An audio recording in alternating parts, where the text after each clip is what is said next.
if you go for the girl that's got the hips. And once again, pedophilia is very relative. Pedophilia is very relative. No, this is not clickbait. This is a video of Islamic apologist Mohammed Hijab defending pedophilia. Why? We're going to get into that as we review this video. But if you don't know who Mohammed Hijab is, he's an Islamic apologist who is Oxford educated. On his website, it says that he's a philosopher of religion, and he debates and discusses and represents the Islamic viewpoint philosophically, politically, and theologically. He has a master's in applied theology from the University of Oxford, and he's currently doing his PhD at the University of Birmingham. It's very important that we review this video. Stick through it. We'll just check it out right now. No, we don't think there's any problem with it at all. We think that it's just because we have a different idea of what it means to be a child, which can be tracked historically. But now, if the situation has changed, we'd say that the general principle in Islam is, you can do what you kind of want, so long as, I'm not going to say you can do what you want so long as you harm it. You can marry whomever you want to marry, so long as it doesn't cause them harm, physical and psychological. So, for example, if I marry a 100-year-old woman, or a sneaker, if you marry with your tank top a 100-year-old woman, and you get involved with her intimately, she might die. I mean, she might have some kind of health problem. So we would say that, well, if you were to be intimate with a 14-year-old or 13-year-old who's got huge hips and huge breasts and huge body, I mean, quite frankly, we would say it's not going to have the same effect medically. I mean, no one can make the argument. But in these countries where we live in now, one is legal and one is illegal. So, in other words, you can't marry a 100-year-old woman, but you can marry that girl that's you can't be. You're a pedophile if you go for the girl that's got the hips.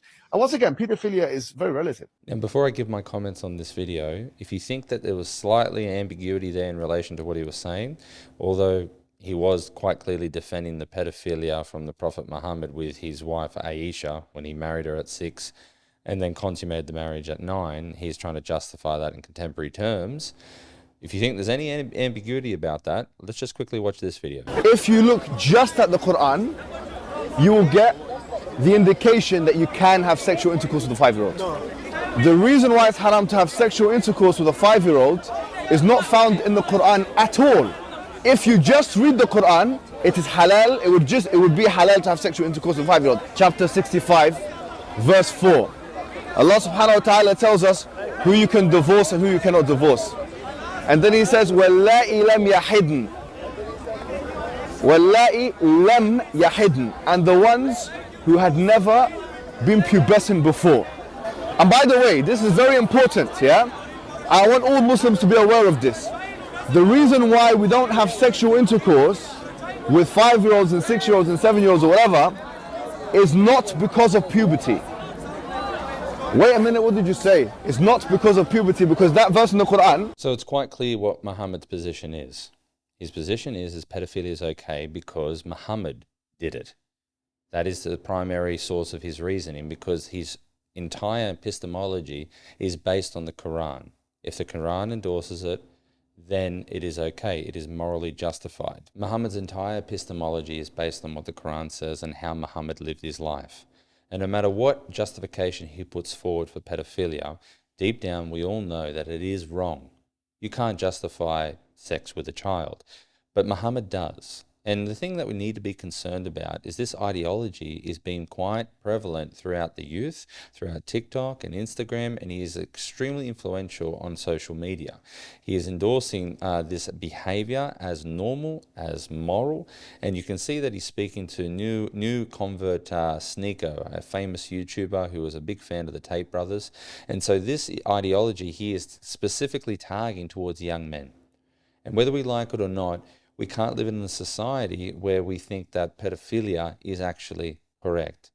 However, if you think I'm actually mincing words or misrepresenting Muhammad's views, he actually commented on Twitter how he feels about the feedback he's been getting since he posted this video. Let's check out what he says. He says, some hateful right-wing people, many of whom are faithful Christian and Jews, have been trying to distract from the situation in Palestine by talking about the Prophet Muhammad's marriage to Aisha.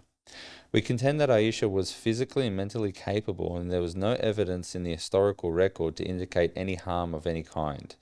Having said this, this verse in the Bible, Numbers 31:18, has been interpreted by many scholarly authority on both Judaism and Christianity as encouraging intercourse with prepubescents who are taken as slaves. The quandary for Christians is the following. Since Christ is a part of the Trinity and the Triune God is the author of the Old Testament, was Christ God immoral for encouraging and exploiting slavery and pedophilia? The quandary for Jews is the same. Was God wrong for encouraging slavery and pedophilia? As for the atheists who attack our prophet, the question is, how can you establish objective morality in the first place? When you compare the life of Jesus with the life of Muhammad, you can see that the basis of Western civilization and Judeo-Christian principles are based on Jesus' teaching.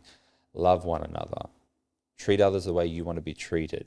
Okay, turn the other cheek. These are good fundamental teachings that are from Jesus that we all live by. In his relation to the claim to the atheist, this is the arrogance of Mohammed Hijab.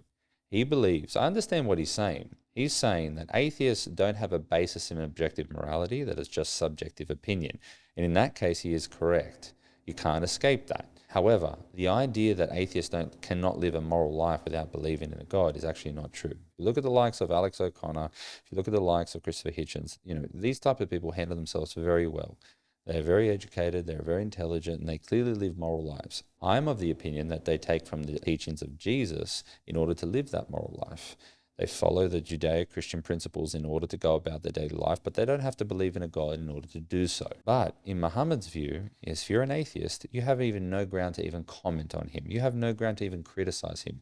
That is the arrogance of his ideology, the ideology based on the Quran. And what we need to be careful of is this.